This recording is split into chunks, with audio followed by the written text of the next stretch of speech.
Bonjour à tous, heureuse de vous retrouver aujourd'hui. Nous sommes les dimanches 29 octobre 2023, même si c'est les soirs. Bon dimanche quand même. Bon dimanche, merci de votre fidélité. Je suis très, très contente de venir honorer mon engagement, vous donnant les nouvelles de ces dimanches. Les soirs, je suis que vous êtes à la maison, fatigué, se préparant déjà demain. La semaine va commencer et nous aurons d'autres nouvelles demain. Merci à vous qui êtes fidèles à nous suivre. Bienvenue aux nouveaux abonnés.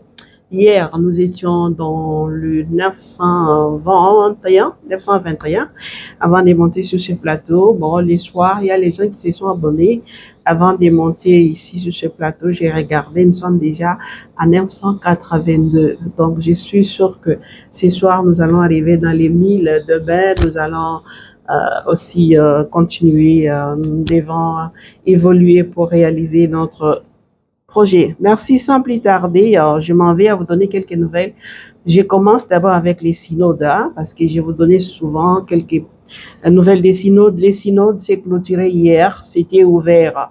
Donc, le 4 octobre, c'était du 4 au 29. Donc, maintenant, les participants vont commencer à retourner dans leur pays.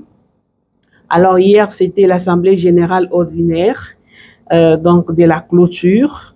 Et cette clôture, la clôture, c'était ce qui a clôturé, disons, le synode, c'est la messe présidée par le pape François à la basilique Saint-Pierre.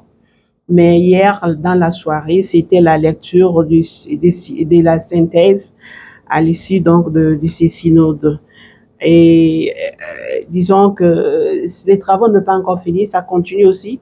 Il y aura une deuxième session en 2024, hein, donc il y aura encore une deuxième session, mais on dit que des réflexions qui restent encore ouvertes, des propositions restent encore ouvertes au sujet, par exemple, des rôles de la femme dans l'Église, les laïcs, les ministères des évêques, les sacerdoces et les diaconats, l'importance des pauvres, comment les pauvres doivent, les émigrés, donc les migrants, la mission numérique. Ce sont des thèmes qui ont été touchés, hein, l'écuménisme ou les habits dans l'Église. Donc, les rapports synodales prônent que l'Église soit davantage ouverte à tous et proche du monde blessé, donc les marginalisés, les laissés pour compte. Il faut que l'Église les ramène dans. Donc les discussions vont continuer parce qu'il y aura donc deuxième session en 2024 et puis ça, il y aura maintenant donc un cycle et les quoi, il y aura les papes donnera puis donc après nous aurons les documents en final, un peu en quelque sorte. Alors, sans plus tarder, nous passons aux nouvelles de la République démocratique du Congo. La Commission électorale nationale indépendante CENI devait publier, donc hier samedi, les listes définitives des candidats députés provinciaux. Mais elle n'a pas fait. Elle a reporté, elle dit qu'elle va publier ça les mardis 31 octobre, nous espérons. Et les listes qui devaient afficher sur les sites ou pour que les électeurs puissent aller jusqu'aujourd'hui. Je ne sais pas si c'est fait exprès ou quoi. Allons-y seulement. Si on est en train de nous feinter, nous allons arriver. Il reste encore combien? Nous sommes déjà, aujourd'hui, c'est les 29. C'est combien? 31. Faites les calculs un peu. Vous voyez un peu vous-même, il reste combien encore? Donc, c'est un peu ça. Voyons ce que ça va donner. Et puis, la CENI indique que la publication se fera en référence aux instructions de la Cour d'appel faisant office des cours administratives d'appel relatives en traitement des recours et contestations de la liste provisoire publiée déjà par la CENI. Alors, suite justement aux élections qui se préparent, la Commission économique des États d'Afrique centrale donc dit qu'il enverra les observateurs pour surveiller les élections prévues en décembre 2023 et l'annonce a été faite par monsieur Mangaral Baté, qui est commissaire aux affaires politiques, paix et sécurité de la communauté économique des États d'Afrique. Donc, il était ici en visite, il a rencontré le ministre de l'Intérieur, Sécurité et Affaires coutumières, Peter Kazadi.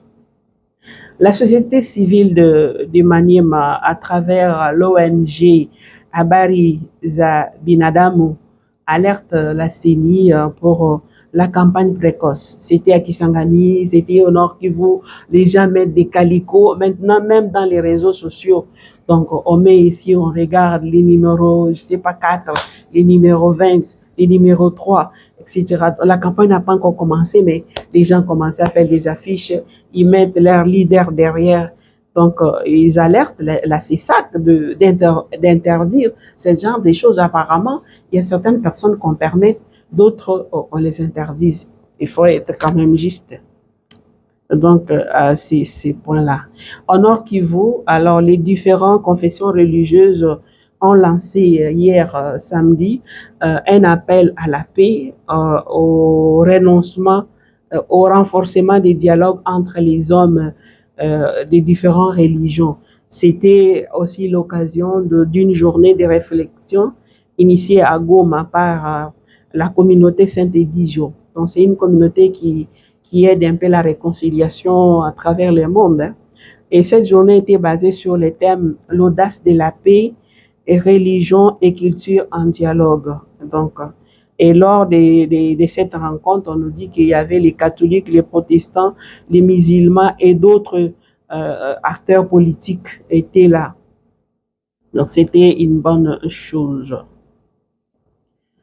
Et puis, une autre nouvelle, l'administrateur du territoire de Béni a lancé depuis le vendredi un ultimatum de 72 heures aux agriculteurs, aux exploitants des bois et ceux des carrières miniers de quitter la forêt, de quitter la forêt. Vous savez, les gens vont là-bas, de quitter la forêt parce que les militaires doivent lancer l'offensive contre les ADF qui sont allés là-bas. Vous savez qu'à Ocha, il y a eu des morts, 26 morts dernièrement. Alors, ils veulent faire un peu de lancer, donc, poursuivre ces gens de l'ADF. Alors, on a demandé à tous ceux qui sont dans la forêt de quitter la forêt.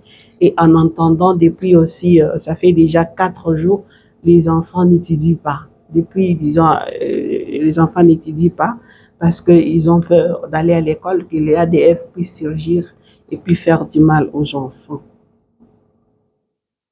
Et au Sénat, on dit qu'il y a un peu de malaise, même si ils disent non, ce n'est pas vrai. En tout cas, il y a des malaises.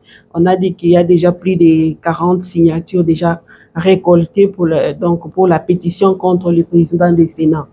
Donc, c'est l'initiative du sénateur Muruho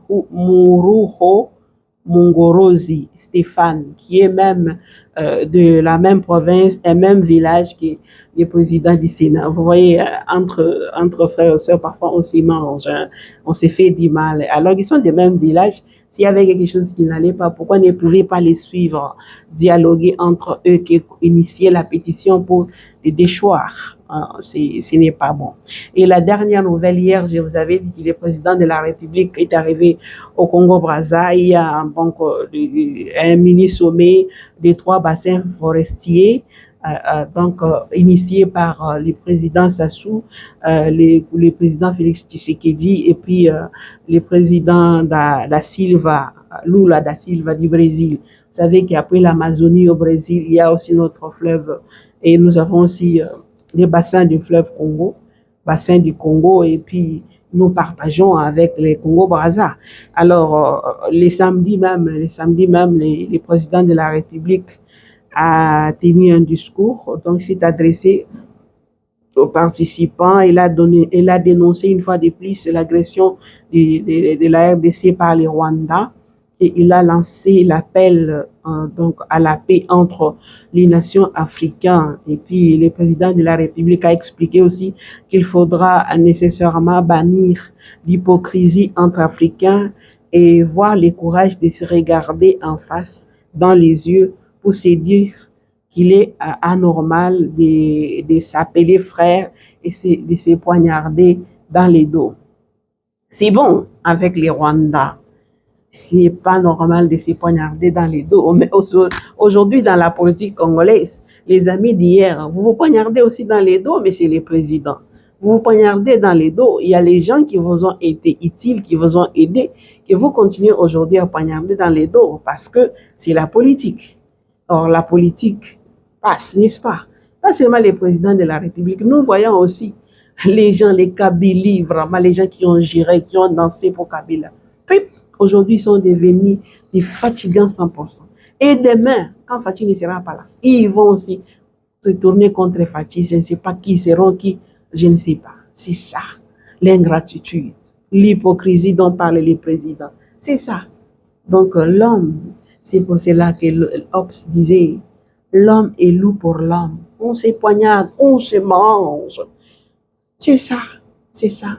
Mais Saint Irénée disait, la gloire de Dieu, c'est l'homme vivant, l'homme debout, l'homme qui sait dire vrai dans ce qu'il est et qui aime dans toute sincérité, sans hypocrisie, sans poignarder les autres dans les dos.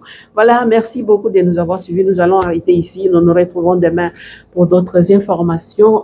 Nous sommes en train d'évoluer. On doit évoluer parce que maintenant, nous avons commencé juste avec les informations que nous vous donnons, mais nous avons vraiment un grand projet où il y aura d'autres choses que nous allons réaliser à travers cette chaîne. Alors, envoyez à d'autres, demandez-leur de s'abonner pour que nous soyons vraiment officiels. Et puis, je ne vais pas dévoiler ce que nous allons faire, mais nous allons évoluer avec vous. Merci, à demain.